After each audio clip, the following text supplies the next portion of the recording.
ఇదే సమయం ఇంకా ముందు ఇదే సమయంలో సింహాసనం కూర్చుండే నరసింహస్వామి ఈ క్షేత్రంలో ఉన్న దేవీ దేవతలను కూడా సాష్టాంగ నమస్కారం చేస్తూ ఈ అభివృద్ధి చెందే వాళ్లకు, స్త్రీలకు, పురుషులకు, ఇందులో పాల్గొన్న మహా దాతలకు అందరికీ కూడా పేరు పేరున భగవంతుడి ఆశీస్సులు ఉండాలని ఆశిస్తూ భగవంతుడి ఆలోచన, భగవంతుడి కారణం ఉంటేనే కార్యం అవుతూ ఉంటుంది. వాస్తవంగా ఆయన కార్యం ఉంది కాబట్టి మనం అందరం ఇక్కడ సభకు వచ్చాము. ఒక సింహాసనం యొక్క స్టేజ్ మీద కూర్చున్నాం. ఆయన దేనివల్ల ఆయన కార్యక్రమం అవునా కాదు కాబట్టి ఆయన కార్యం పెట్టాడు. మనందరం కూడా ఇక్కడికి రావడం జరిగింది. అంటే భగవంతుడి శాస్త్రం చెప్పేది ఏంటంటే ఎంతో పూర్వజన్మ పుణ్యం ఉంటేనే ఇలాంటి ఫలితం మనకు దక్కుతుంది. అలాంటి పుణ్యం ఉండేది కాబట్టి ఇలాంటి ఒక పుణ్య కార్యక్రమానికి సమాజానికి ఏమైనా వచ్చింది కాబట్టి ఆ పవిత్రమైన కార్యక్రమంలో తన్మంది మనం ఏం చేశాం?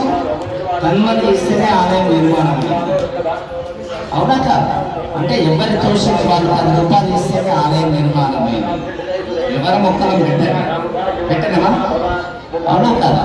తన్మానిగా ఎవరి ధనమో వాళ్ళని చేసుకుంటే పుణ్యం అనేది వచ్చేసింది. మంచి కొన్ని రోజుల నుంచి మనం ప్రయత్నం చేసిన ఆలయం చాలా తీర్చిదిద్దినట్టుగా ఇప్పుడు అన్ని భగవంతుడు లక్ష్మీ నరసింహస్వామి యొక్క ధాన్యములో పవలించి ఉన్నాడు. ఈరోజు నిన్న నీళ్ళలో ఇవాళ ధాన్యములు, సాయంత్రం మళ్ళీ పండ్లు పుష్పాలలో అతను పవలించాడు. మళ్ళీ రేపు పొద్దున ఉదయాన్నే సమయానుకూలంగా యంత్ర ప్రతిష్ట, మరి వారు పూజలు అమ్మి విరూపాక్షులు వారి కరకములతోనే వారి యంత్ర ప్రతిష్ట అవుతుంది. జగద్గురు శంకరాచార్య హంపి పీఠాధిపతి మన కమిటీ వాళ్ళు ముందు వచ్చారు. ఆ రోజు వస్తే మరి స్వామి కూడా మనకు వాగ్దానం మాట ఇచ్చారు. రేపు 8 గంటలకు 9 గంటలకు 9 లోపలికి వచ్చేస్తారు స్వామికి. ఆ స్వామికి మనందరం కూడా మంగళార్తితో స్వాగతం చెప్పాలి. స్వాగతం చెప్పి స్వామి ఏమేమి చేస్తున్న కార్యక్రమం అయిన తర్వాత ముందా మనందరికీ ప్రసాదం ఇస్తాడు. ఏమిస్తాడు? ఇక్కడనే ఊరుకుంటాడు, ప్రసాదం ఇస్తాడు. ప్రసాదం ఇచ్చేటప్పుడు ఒక పీఠాధిపతి వచ్చినప్పుడు మనం ఏం నియమం చేయాలి?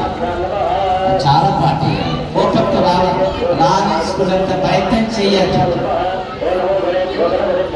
కాబట్టి చేతి నిండా గాజులు ఉండాలి అందరికి. రేపు ఇవాళ నేను నేను ఏమన్నా రేపు అందరు చిన్నపిల్లల దగ్గర కూడా గాజులు ఉండాలి. ప్రసాదం ఖర్చుంటే గాజులు ఉండాలి. స్త్రీలు ఎవరు ఎంటికి లీన పోసుకొని మహాత్ముడి దగ్గరికి రావద్దు. జడేసుకోవాలా, చీకం వేసుకోవాలా. ఆ ధర్మం చెప్తుంది పీఠం. కాబట్టి దాన్ని మనం ఫాలో కావాలి. కాబట్టి ఎవరు కుంకుమ లేకుండా బయటకు రావాలి. ముత్తైదలు, పిల్లలు, అబ్బ మనుషులు ఉంటే అది వేరే విషయం. ఇలాంటి ముఖ్యమైన విషయాలు స్వామి చాలా గ్రహిస్తారు. కాబట్టి మీరు దగ్గర వచ్చి ప్రసాదం ఇవ్వండి. మీరు నారాదైతారు, అక్కడ స్వామికి ఇదైతే. కాబట్టి రేపటి సూచన నేను మాట్లాడుతున్నాను, మీ అందరికీ సూచన ఇస్తున్నా. పురుషులైన ఎలా ఉండాలంటే ప్రతి వాళ్ళ చేతుల ప్రసాదం కాదు, ఒక టవల్ తీసుకొని స్వామి పాదాలకు నమస్కారం చేసుకొని టవల్ పట్టుకున్నాము.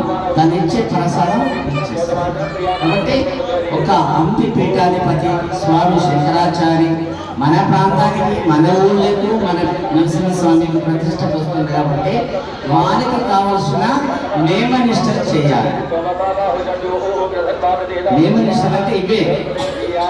ఏం చెప్పినప్పుడు మంచి కుంకుమ, చేసిన గాజులు, ఓలు